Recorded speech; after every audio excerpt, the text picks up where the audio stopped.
In today's video, I'm going to teach you how to set up an Expensify account. We'll walk through the entire process from the very beginning, so by the end, you'll be ready to start tracking your expenses digitally.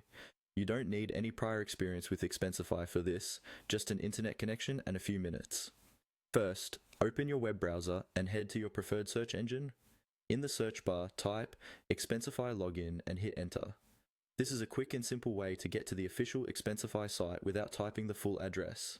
In the search results, look for the official Expensify link.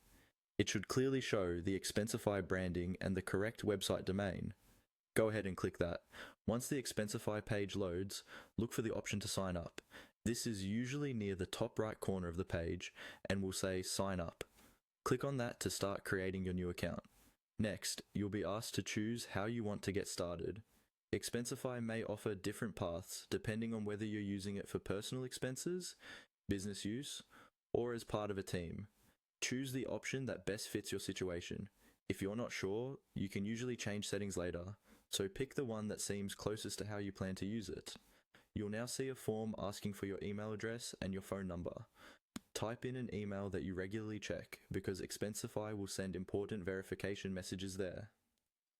Enter your phone number carefully as well, since it may be used for text confirmations or security purposes. Double check both fields to make sure there are no typos. When you're confident your details are correct, click on the Get Started button. This tells Expensify to create your account using the information you've just provided. From here, simply follow the on-screen prompts. Expensify may ask you to verify your email or phone, set up a password, or answer a few questions about how you plan to use the app. Take your time with these steps because they help tailor your account to your needs.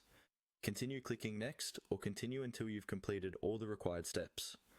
Once you've finished the prompts, your Expensify account setup is complete, and you're ready to start using it to organize and manage